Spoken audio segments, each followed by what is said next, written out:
Welcome to Hat-Trick City on WXCI 91.7, Danbury's only all-hockey radio show. I know that some in our audience don't know the finer points of hockey.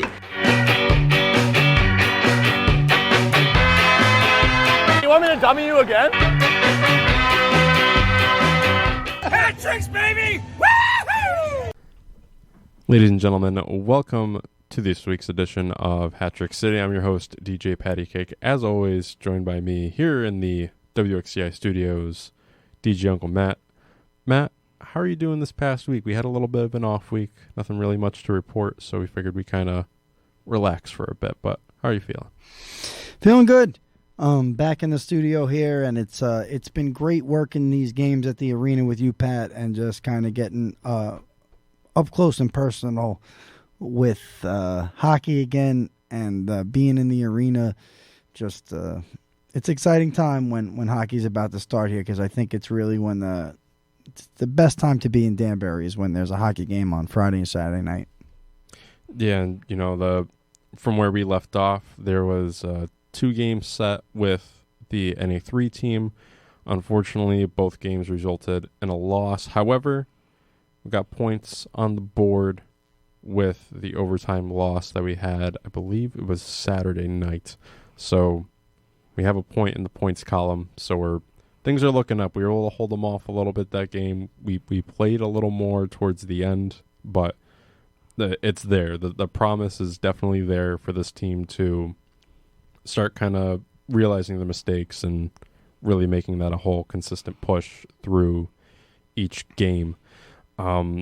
So this weekend on the 29th, they'll be back home against the Long Beach Sharks, who at this point have played 3 games of the season. They still have yet to get a win, so both teams fighting for their first win of the season this Friday. So should be an interesting matchup if you want to come down. Then on Sunday night, they'll be playing against the newly formed New Hampshire Junior Mountain Kings team that also has an NA3 club. They also have yet to get a win, so definitely going to be an interesting weekend depending on how each thing goes. I mean, what did you kind of see in that weekend, Matt, from your perspective? You know, it's again, it's one of those things where it's a very they're just getting the ball rolling on the season. I saw a lot of grit. All the guys playing definitely wanted to win. I didn't see any just lackadaisical type of attitudes out there. Listen, it's for both the NA3 and the NAHL, it's competitive. These guys aren't just playing for wins. They're playing to get noticed, and they're playing to kind of advance their careers in the college ranks for most of them. So it's really interesting to get a really up close and personal look at it, and I'm excited maybe about possibly getting a few of the players on the show so that we can really talk to them about what they're experiencing. Because just being on some of these home games, I would love to tag along and to help out the team maybe on some road games if that comes down to it. Because it really has been an eye-opening experience for me. And I think that anybody in Connecticut that hears our show, and we've said this before, if you like college hockey, you're going to like what's going on in the NAHL. These guys are going to be at the D1 schools. We've already had a bunch of guys move on to college hockey, many to the D1 level. So, yeah, come down if you're interested. And the NA3 guys, a game against Long Beach on Friday night. I'm kind of excited. I know that Long Beach rink from growing up in New York, and that's it's kind of interesting to see what they bring to the table, so maybe if it's a good game, I'll make the road trip for that. Yeah, and then also the Null team has been away for a bit, had the showcase for 2023 out in Minnesota. They were able to pull away a very exciting overtime shootout win over the newly formed Colorado Grit. That was a 2-1 final. That was their first win of the season. However, considering those are exhibition, doesn't really count towards our regular season record, but they did notch a win for the first time this season against the New Hampshire Mountain Kings. Again, brand new team. Able to win game 2 of that series 3-1 in regulation. So, I mean, hopefully this weekend, with their opponents that they go against, that they keep that momentum rolling. And then when they come back next weekend, back home to Danbury to face off against that same team, hopefully they're able to kind of recreate what they were able to put out in that 3-1 win. And, we're obviously big advocates for college hockey. Sure. Again, talking about the NA and what they do and how these players are trying to get noticed. College hockey is going to be in Danbury this weekend with the WestConn Wolves Ice Hockey Club having their season opener here at the Danbury Arena at 5:30 against SUNY Maritime. Definitely going to be an interesting game to see. If you want to come down to that, please feel free. It's a great program. We're starting to it's starting to come back a little bit. Had a bit of a rough patch with COVID and all that, but it's making its comeback. There's a lot that we talked about with Connor Woolley this upcoming episode, and I talked about with the captain of that team, Mason Pergaine. So definitely listen to this episode to kind of get the feel of the room going into this season for that WestConn team. It's going to be an interesting season. I'll be there. Matt, you think you're going to come to that? I think I'm going to be this Saturday. I'm going to be coming back from a newspaper assignment on Long Island, but I will most certainly stop by if I can. Sounds good. And, like we said, stay tuned for a great episode with Connor Woolley and Mason Peragine. Hey, this is Johnny Ruiz, captain of the Danbury Hat-Tricks, and you're listening to Hat-Trick City on WXCI. Hot chicks, baby! What's up, ladies and gentlemen? We have here in the studio WestConn's very own captain, Mason Peragine. Mason, welcome back to the show. It's a pleasure to be here. As always, and last time we kind of had that hiccup with recording where we talked for 30 minutes, realized I forgot to press the button. This time, that was the first thing I did when we got in here, so we're all good to go now, but it's been a long off season, I'd say. How has your summer been and, just everything in between that? It's been a good summer. Definitely a grind. I mean, right now, a lot of my summer was focused on my LSATs, getting ready for law school, gearing that up. But I'm pretty much wrapped up with that now, finishing up the last couple ends with my application, and now it's full focus on hockey. Yeah, and, we had the chance to kind of celebrate a championship. How was that for you? Did you kind of go hard on it, or were you just kind of enjoying the moment? The championship was it was a blast. I mean, getting to be there, working on the ZAM department, I actually had like a goal line view of the shot, so I felt like we were one of the first people in the arena to see it go in. See it, yeah. It was definitely a wild experience, but it was also the second they scored, we had to run out and go stop people from coming onto the ice. So got to be a fan for about 5 seconds and then immediately back to work after that. So, and then also like when they won the championship, I had my wisdom teeth out. I had my wisdom teeth removed. Oh, yes. The day before they won, but I was like, I kind of want to go watch the ship and stuff. Plus we needed bodies at work. So I was like a chipmunk. My face was all swollen, but it was a good time. Yeah, I completely forgot about that. You had mentioned that to me. I was like, dude, that's crazy you're even here right now. Just, full swelling, just like... Yeah. Were not you a great look. What's up? Were you tired? Not necessarily tired, but my face was definitely hurting. I remember, like, after the game, and they're all celebrating and stuff, they had, like, a bunch of pizza and stuff, and I snagged a pie, and I was just, like, I couldn't eat anything. I was just sitting there watching everyone else eat pizza. It was, it is what it is. Yeah, you could have had a drink. No. I wasn't 21 at that point either. So. Oh, what? Yeah. Oh, I thought you were. No, I turned 21 this August, so. Oh, shit. Yeah. Well, happy late birthday. Oh, I wish you a birthday, right? Yeah, no, we're good. Okay, we're good. You also mentioned that, you've been working with the Fed team a little bit. I saw a little bit of a post on Instagram, too, doing some resistance training. Tell us about that. Yeah, I mean, so over the summer, I've been fortunate enough to be allowed to skate with some of the Fed guys over the summer in the morning skates. Those guys are just a bunch of beauties. Like, honestly, like, every one of them just super welcoming, really helping me get better. And I feel so much better now than I did at the start of last season. Yeah. I mean, just getting to soak it all in with these guys. I mean, they're all phenomenal hockey players, and getting to watch that and see that example just helps me get fired up for the season. Just feel like I'm getting better every morning. And then for the off-ice sessions, we've been doing our off-ice at Champs Boxing Gym with Amesbury, and Ames is a man, dude. Like, he puts us through the ringer with our workouts, but they're all a good time, and the boys are buzzing, so it's a good time. What kind of workouts are you guys doing? Oh, I mean, it's like a combination of, like, it's all high intensity, but we're doing, like, a lot of cardio mixed with weight training, and it's a bagger, but it's a good time. I'd imagine so. And, at the time of when this comes out, it'll have been last week, but the schedule has come out for the season. Are there any matchups that you're excited for this year?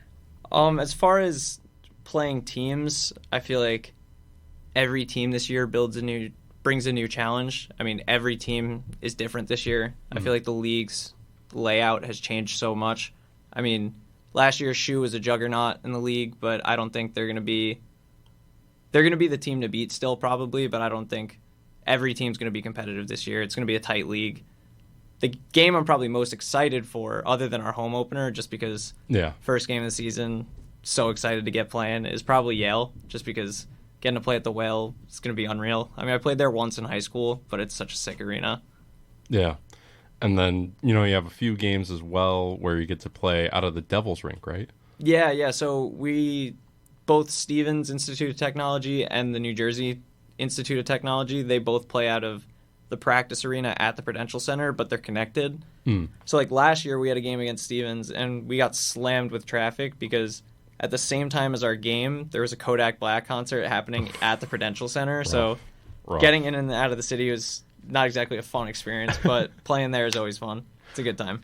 Yeah, and, this year we fully have Aiden on as head coach, right? Yep. He's our head coach. So what's that been like, that transition because I know he came in kind of as an interim and then became more of, this is what it's going to be? I would say it was a seamless transition, but it's been seamless in the sense that everybody respects Aiden as a coach and everybody's on board. But I definitely think it's a new culture that Aiden brings to the team, and it's probably not the most serious, but everybody's here to be a playoff team. Everybody's here to win a championship this year, and Aiden really is at the forefront of that mission. I mean, he's coming in with a new system that we're implementing with the team, a new attitude with the team, and we're taking this fully seriously this year. Like, Aiden is setting the tone for everyone, and we couldn't be happier to have him as our head coach. And is there anyone else that's going to be on the coaching roster, so to speak? Any assistant coaches at all, or no? Yeah, so a familiar name that everybody may know, Colin Coe is stepping up as one of our assistant coaches, so that'll be fun. I mean, most of us played with Colin last year as our goalie, so it'll be fun to have him on the staff. And then one of the Fed players, who's also very close with Colin and Aiden, Connor Woolley, he was playing NCAA last year, joined the Fed team at the end of the year, and now he's playing the full year with the Fed team, but he's going to be coaching us as well, and he's a great guy too. So very skilled hockey player. We got an amazing coaching staff, and I think we're really primed for a great season here. And how is it looking in the goalie department? Because I know where we left off, Colin was our last guy. He graduated, and then can't remember the boy's name. Our new goalie, or no, the old? Oh, Max. Yeah. I'll make sure to cut that out. But yeah, and then Max, he went and sought out new endeavors. So who's the new guy? Honestly, the only way I could describe our goalie situation is kind of like the Rangers back when Lundqvist was retiring. Everybody had the question marks, but then bang, here comes Shesterkin. And, we've just been blessed with great goaltending for the last 5-6 years. I mean, from Colin now moving into Dino, we have our new goalie Dino, and then we also have our goalie Jeffrey. So we have 2 new goalies this year, both phenomenal hockey players, awesome. Both phenomenal goalies. I mean, there's not a single question in my mind that we're going to have solid goaltending every single night. And, just like last year with Colin, I think every single game our goalies are going to give us a chance to win. So it's exciting. Yeah, and also what I was relieved to see when the schedule came out was the start times of the games. I was elated Definitely to see that we're putting these games in a more accessible time frame. I will say there is at least one game. I think there's at 10 o'clock. I think we have 2 10 o'clock starts, Yeah. But those are road games, so we really don't have too much control over those. I think Maritime's a 10 o'clock start, and I also think Kings Point is a 10 We have a o'clock home start. game that's at 10 o'clock. Oh, who's that against? Stevens. Okay. But, yeah, I mean, honestly, 10 at night, 10 in the morning, doesn't matter. Boys will come ready to play, and Exactly. I think we're going to surprise a lot of teams this year just because, like I said before, we're a very determined group of individuals this year, and regardless of skill level across the league, I think with the discipline that Aiden brings forth and the new systems that he's implementing, we're going to be a problem for a lot of teams. I'm hyped to see that. And, I know last year roster, the depth chart was a little low towards the end. I mean, how is it looking this year? I saw the picture of you guys in the gym. Saw a few, I thought, new faces, but it just might be I haven't met them before. Any new additions to the lineup besides our 2 new goalies? Yeah, so we got a couple guys coming for their first time at WestConn. We got Dan Gallagher, who's going to be a huge addition to the team. We got Anthony Cardello, Dan Rooney. We got our buddy Braden. We got Jeffrey, as I was saying, and Dino, new goalies.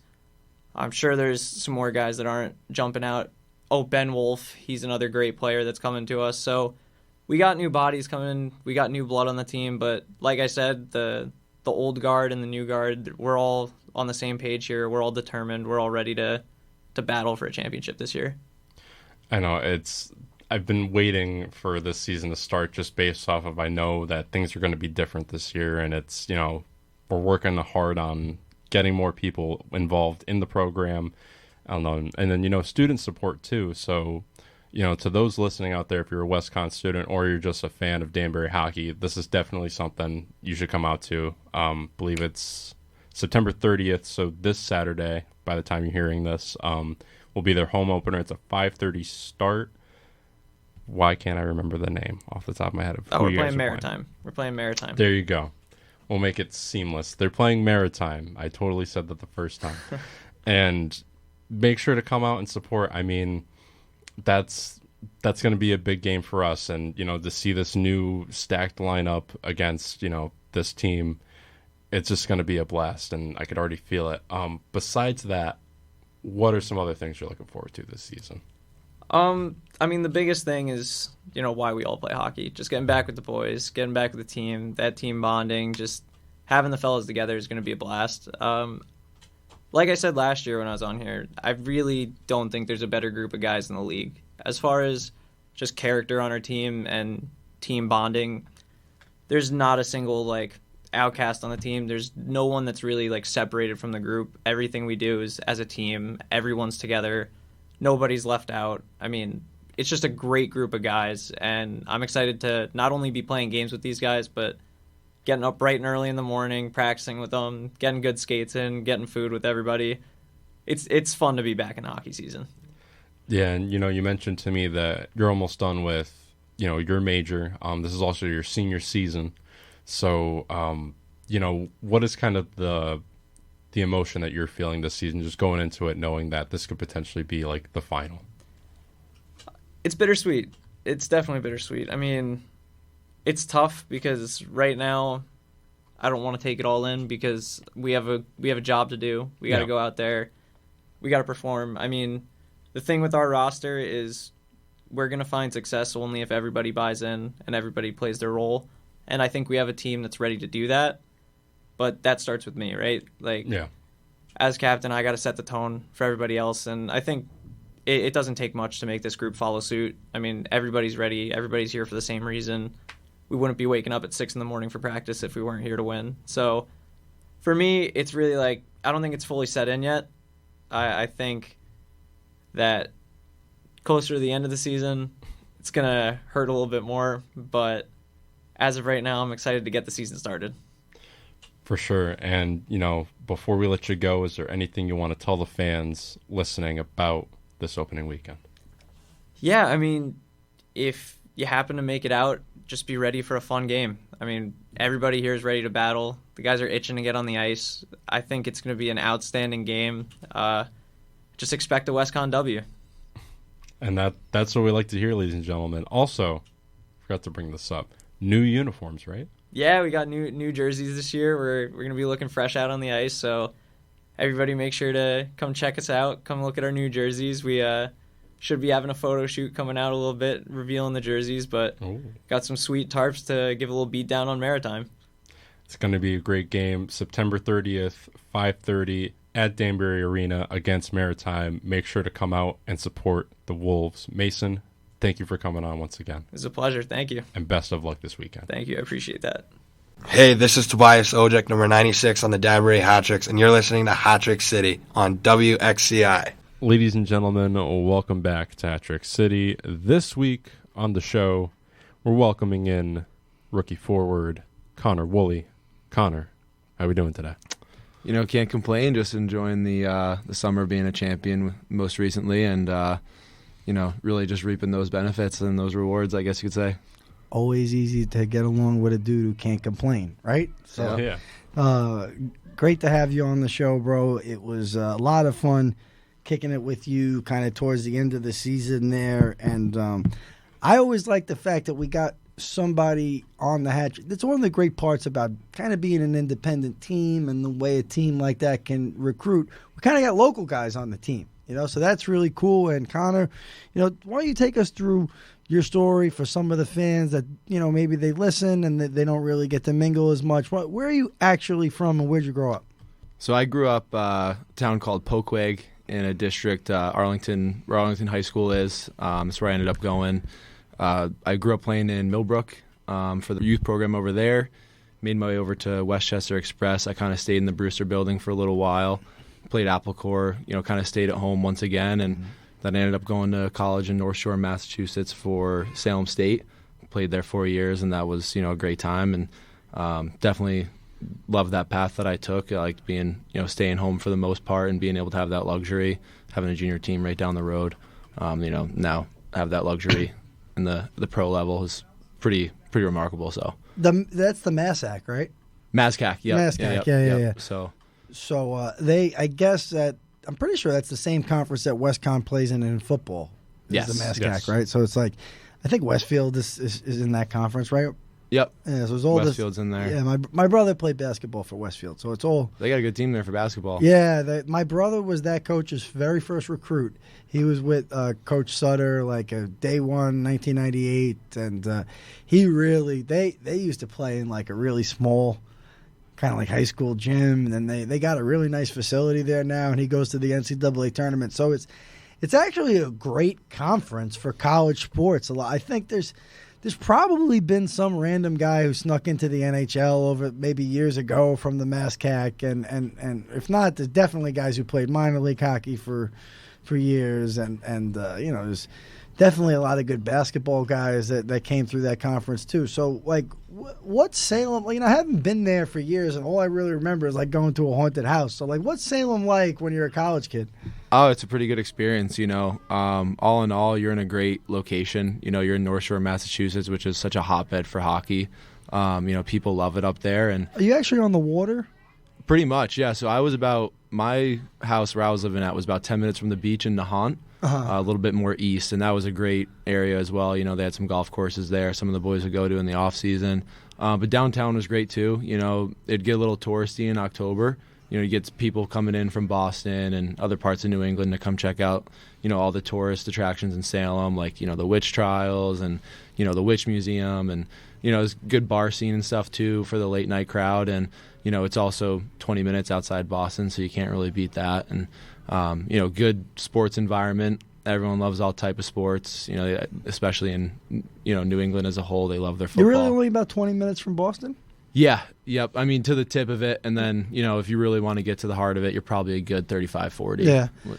Tell me a little bit, something that I'm glad I had you on the show, because something that we were kind of talking about here before we started rolling was that, speaking of the MASCAC and that whole area, even the original days of the Fed, those guys, guys who played in the original days, Chris Testa and Jason McCrimmon, and they might have not played in the MASCAC. Casey Mignon from the Cape Cod team, he played for Westfield. Oh, no way. So my point is like there just seems to be so much. It's good to have you here because you've been in that area. You played college hockey outside Boston. There just seems to be so much talent in that.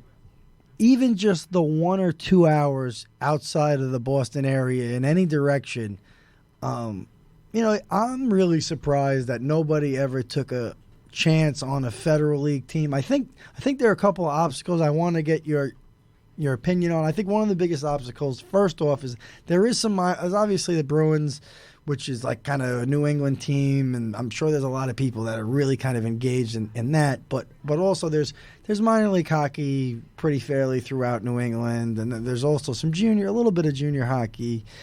And I think that the biggest thing is probably there's a lot of college hockey. There's a lot of D1 hockey, and there's probably some D3 teams that get a little bit of a following. But why not, maybe... Do you think that this league could work anywhere that you could think of, the Federal League? Do you think it could work anywhere you think of? And if you do or don't, why? Yeah, so I think, contrary to popular belief, a good place would actually be New Hampshire. They would just have to find a more populated area for that because you don't really know of too many professional teams, whether it's at the, 3-letter league level or if it's at the minor level. You don't see too many pro teams over as you get into those wooded areas. So if you could find a team or you find a place, maybe close to UNH or some other colleges in New Hampshire where you draw a crowd that maybe don't have hockey teams, that'd be one spot I would think of for sure. Yeah. And then maybe another one would be somewhere in Maine. I think Maine is always a great spot. It's very scenic. It's great in the fall time. A lot of people like to be up there for the fall and winter to do, fall, winter activities, skiing, snowboarding, whatever else. But yeah, no, I think those are the two spots that I would think of first in New England area. And then really, I think it's just I always say it's like we're here in an area here. We're on the border of what, we're in Connecticut. We're bordering kind of that Westchester kind of pathway to upstate New York kind of area. And then we have, other parts of, but we have a great pool to pick from here in Danbury because of where we are. And there's no other Federal League team really that close to us. I mean, the closest one, the next closest opponent is Binghamton. So I always wondered, like, just with all the talent, all those college guys. I mean, we see it in this league. We saw it in Binghamton. Who was the guy? I don't know if I think he did play last season in Columbus. But and he played the season prior to that, he played in Binghamton. But I think he played at both Quinnipiac and Vermont, like a type of a guy. So like you had a guy here who was pretty much who played at some of the highest levels of college and he was playing in the Federal League. That just goes to show me that, it's like I just think that goes to show that if a guy like that is playing in the Fed, then there's some place in New England where it could work, and we could have a great rivalry with somebody. You know what I mean? Definitely. Just based on the talent alone. Was that Thomas Allworth? Trying to look now. I don't see him on. Did he play for Columbus this past year? I think he did, but or maybe he played for Mississippi. Try Thomas Allworth. Here, hold on, I got him. You're saying they'd be able to recruit more locally. Well, that's what I'm saying. It's just like easily, it just seemed like you probably have half the guys on the team if you're in the right spot living at home. Yeah, exactly.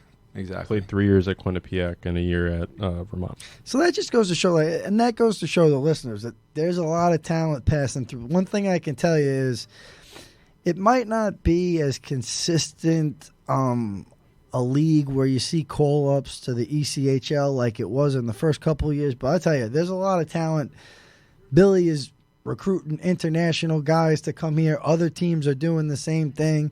We're getting guys coming out of good D3 college conferences like the MassCAC and obviously like Gonzo played in a really good D3 conference. So the talent is coming into the league. It's just, I always wondered why we could probably move on to the next subject, but just like I always kind of wondered some of the players. I mean, there's probably guys who would be open to doing this if it was a little closer to home all over New England. Oh, for sure. You know what I mean? Like, it's just, I think that, being that it's kind of an entry-level league and there's the pay scale is really the lowest in pro hockey. I guess you'd be like, everybody knows that. Just like, I think that opportunity to have more teams just so that we don't have to drive 8 hours to Virginia to play a game. So take us through the last couple of months. You finished out your college career with Salem State. How did you guys do before you kind of moved on here to the Hat Tricks? How did you do personally within the season? Personally, within the season, I would say I did all right. I was a little bit injured in the beginning of the year for the first, game or two coming into it. But then after that, I kind of found, my rhythm and stuff. And I was a senior on the team, so I was trying to be as much of a leader to the younger guys as I could have been, in that role. And as a team, I think we had a pretty solid season towards the end. We're the type of team that they have a type of identity where they like to get hot.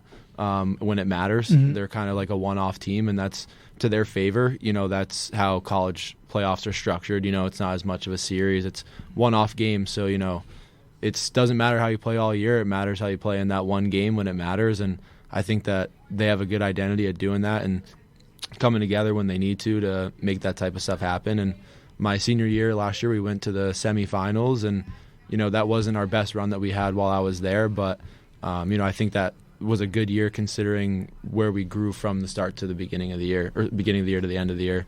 We definitely grew. Did you have another year of eligibility left?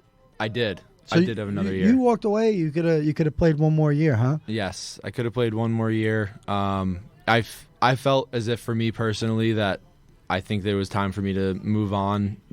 Just in a sense where I wanted to find a new home, and I wanted to find a different team with some, I guess you could say, match my playing style a little bit more. I felt as if, I was a little bit different than what the college game was. I felt like my game was a little bit more geared towards the pro style game, a little bit more, I guess you could say, I like how Billy kind of lets us play a little bit more to our own identity. Mm-hmm. He doesn't really have an issue if you're a grinder, go out there and grind, but do it well. And, if you're a skill guy, go out there and, be a skill guy, but do it well. And I think that's, he lets everyone create their own identity, which is, I didn't see that in college. It was more of a, play the systems or, scoot down the bench kind of, environment, which is fine, and that's great. And I figured that this was a better spot for me once I stepped away from that extra year. Did you get a chance to finish your degree or?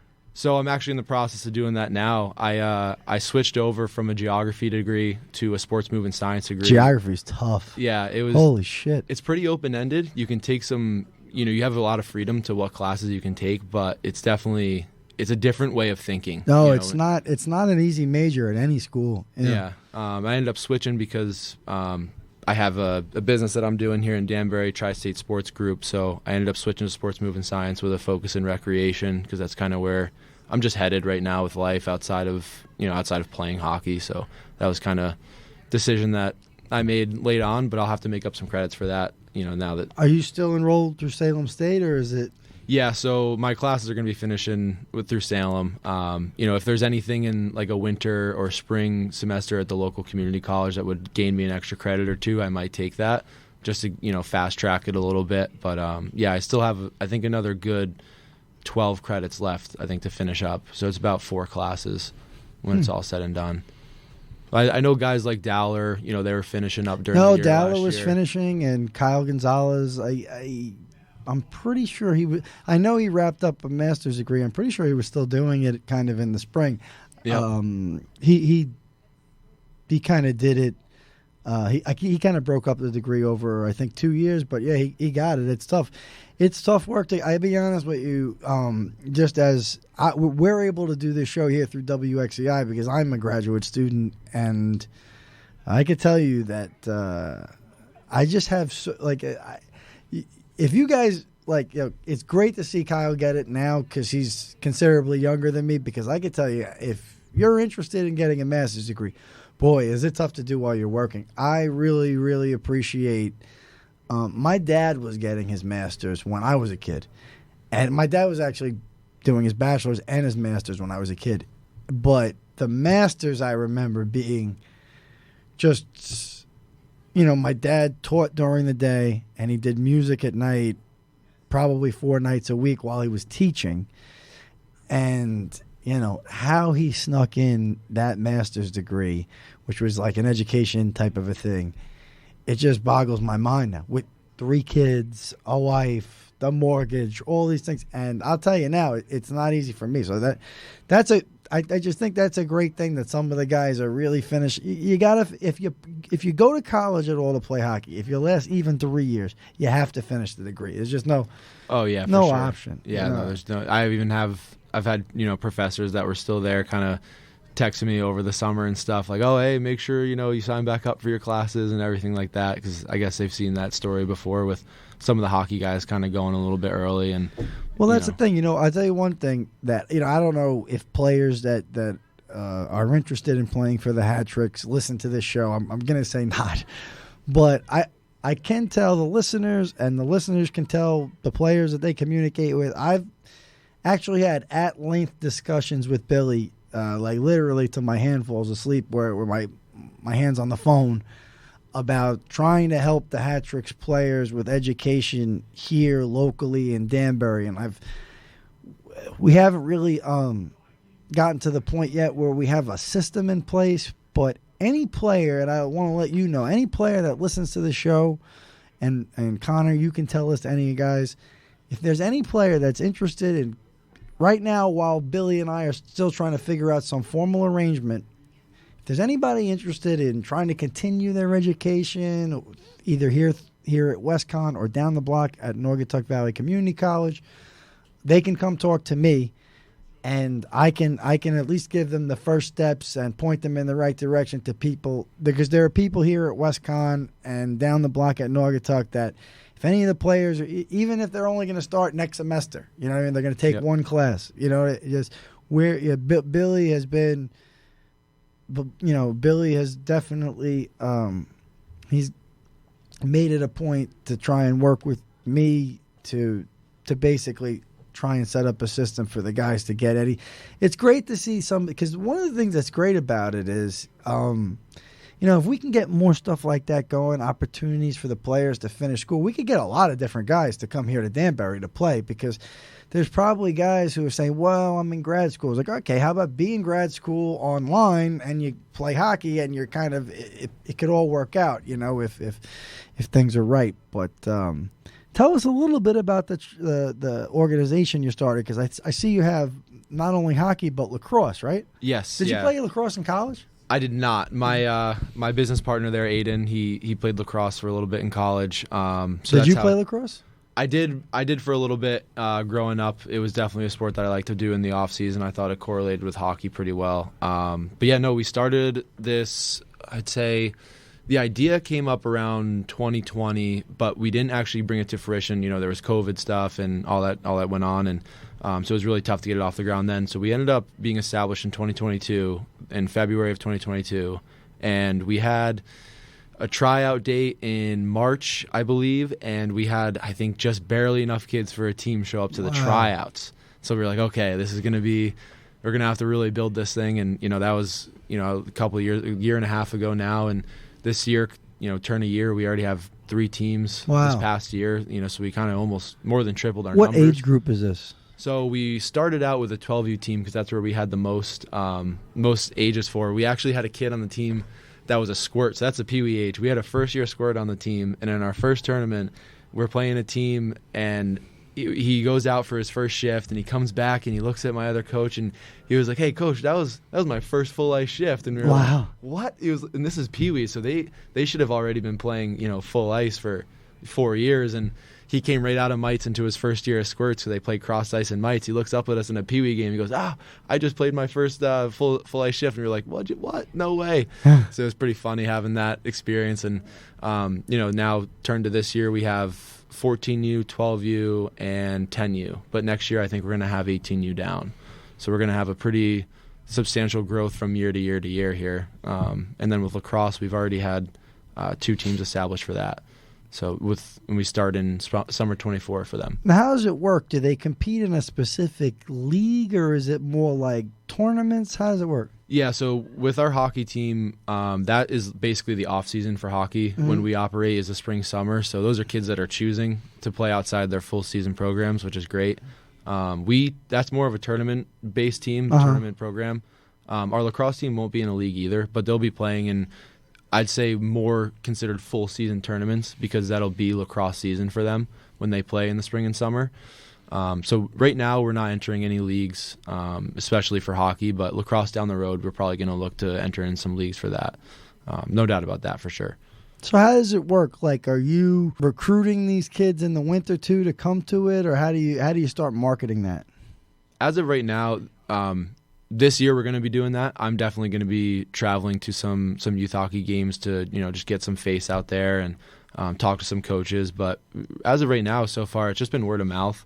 I think we've been doing a really good job of doing right by not only our players but the families too. Like just giving advice and.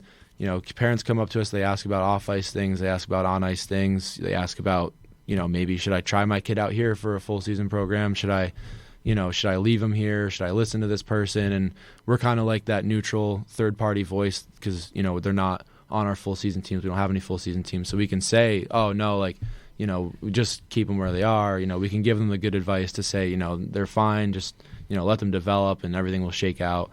So I think we also do a good job of doing that, and that kind of spread for us was just doing the right thing for people and for players, and then by word of mouth we've grown that way. But for these coming years, we definitely want to continue expanding. So I'll be doing some recruiting. One thing is when the season ends in the Federal League and really all of the minor leagues, there get to be guys.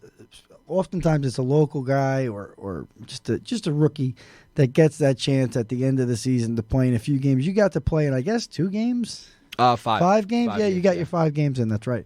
I think it was 2 at home, 2 or 3 at home. 2 or 3 at home. Total, yeah. Yeah, and you got your taste of pro hockey, and from conversations that I had with coaching staff and a few other players, everybody was really excited about what you could bring to the table. But it was obviously, as you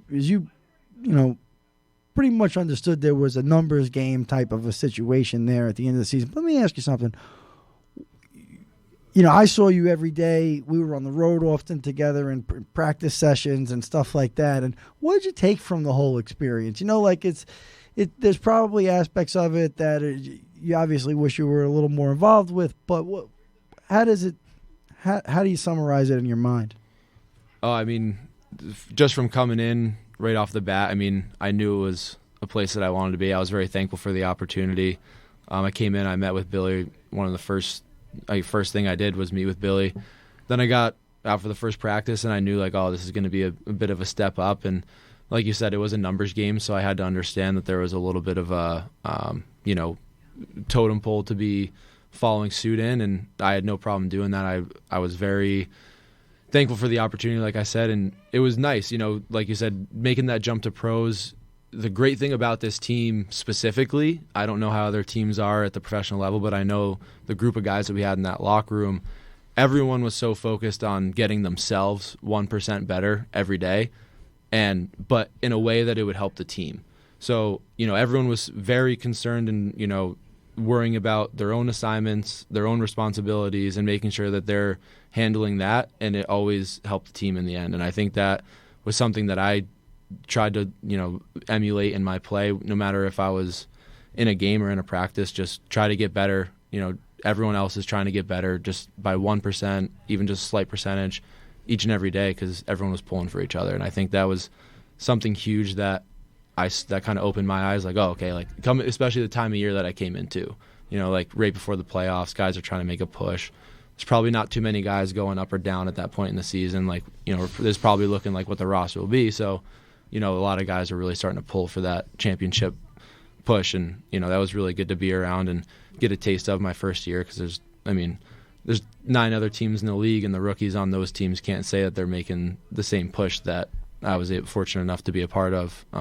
So definitely in my situation, I was very thankful for, given how it all turned out. And, it's definitely an experience that I will remember for a lifetime. For the fans that really only got to see flashes of what you like to do out there on the ice, could you break down your game a little bit? Like, when are you most in sync out there when you're doing what, I'm definitely more of an offensive player, I would say. I like to have the puck on my stick, but I also like to get it off my stick, if that makes sense. Yeah. And yeah, I definitely, like I said, I lean on my offensive game, but I'll try to keep it simple to a point where I'm reliable. I like to consider myself a reliable player, and you could put me out in most situations, and you'll say, okay, we're going to be fine.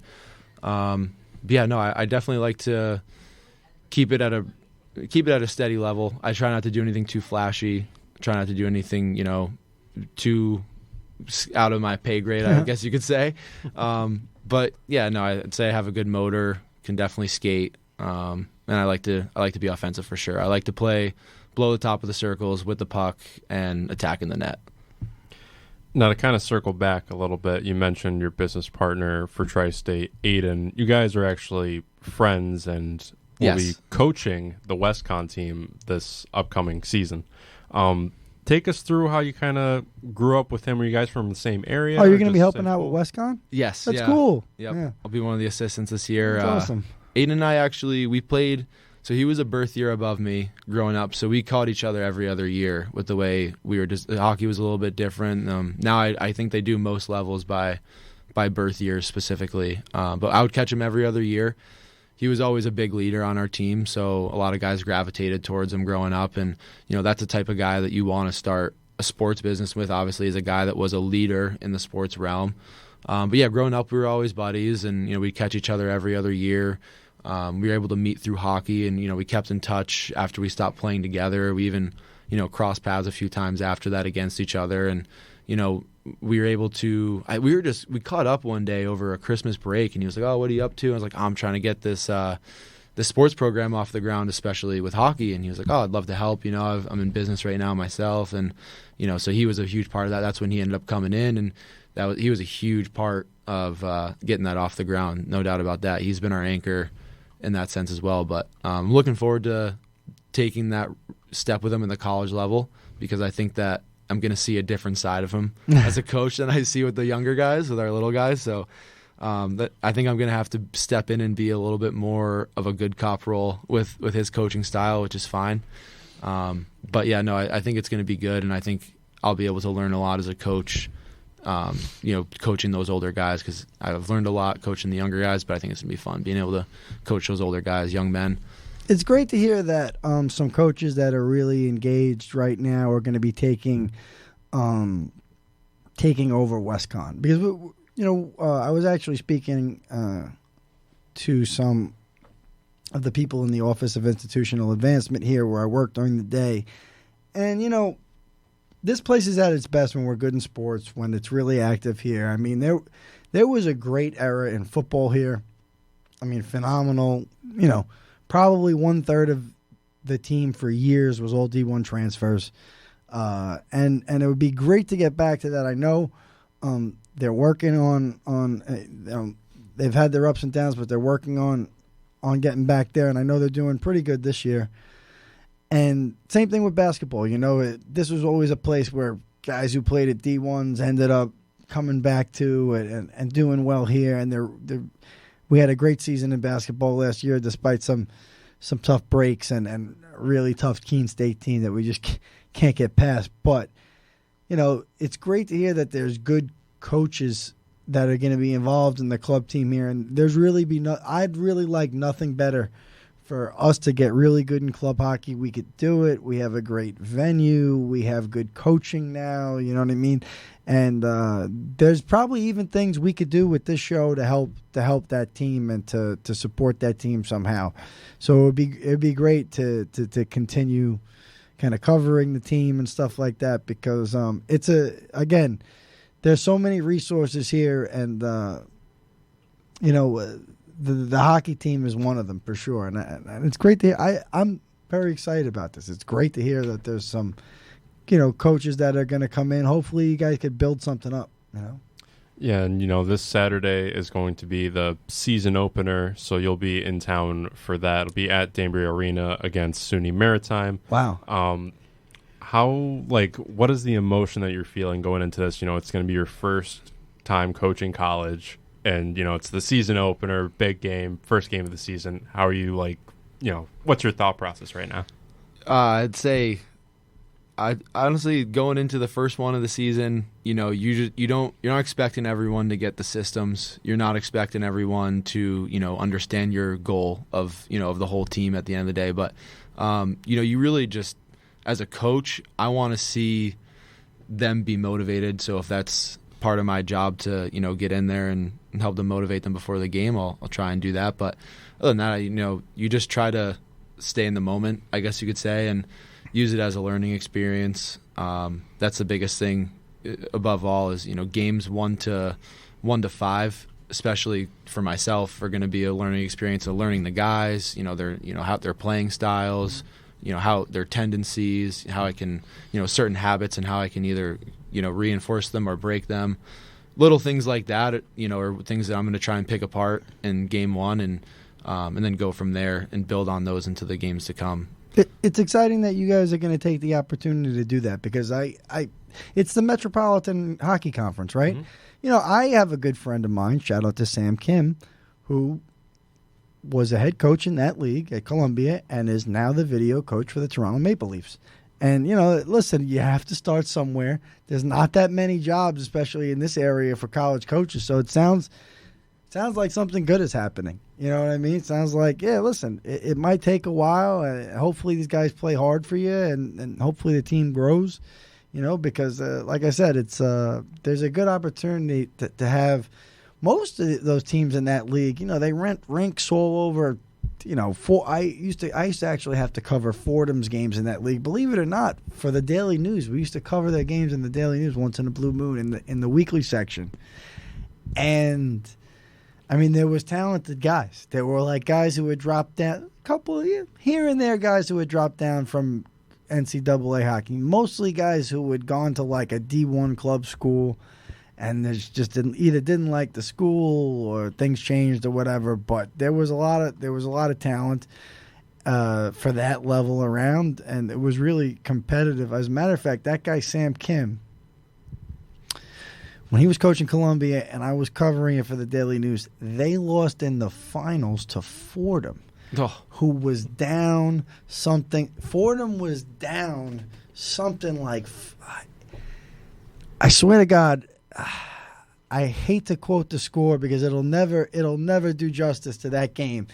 Fordham was literally down like 5-2 going into the third period and ended up winning something like 8-7 or some crazy onslaught in the third period. It was just this complete takeover, and that was a pretty rough day for my buddy Sam Kim behind the bench, but it was right there going into the third. They were up 5-2.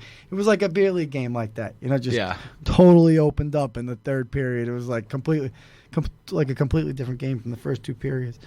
But listen, it's when. So have you been skating with the guys who've been skating at the arena as much as you can? Or? Yeah, we shout out to the Breakfast Club. We've been we call it the Breakfast Club. We've been skating around like 6. These kids were born 24. Yeah, you were born like 40 years after the Breakfast Club came out, and they were born like 30 years after it came out, man. Yeah, no, we have a good group out there right now. We've had Ames, Lugo, Gons, Kuzi. Frankie just got back into town. Johnny was here last week from Monday to Thursday.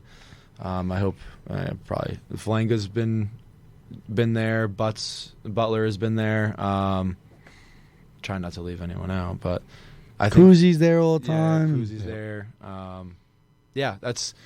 It's been a good skate. We've been trying to put in as much. Oh, X. X has been there. Around. Yeah. It's been a great skate. The boys are definitely keeping the energy going throughout the summer, and it's just good, to get in there with the guys on a regular basis, and it's start the day off like that, and get a good skate and keeps you going. I can't imagine there's too many other teams in the Fed that are keeping that same mentality going, especially in a group sense. It's really hard. If you talk to guys, you would think for some pro guys it could be a little easier to find ice, but some guys, when they go home for the off season, they have a really hard time finding ice. And, really?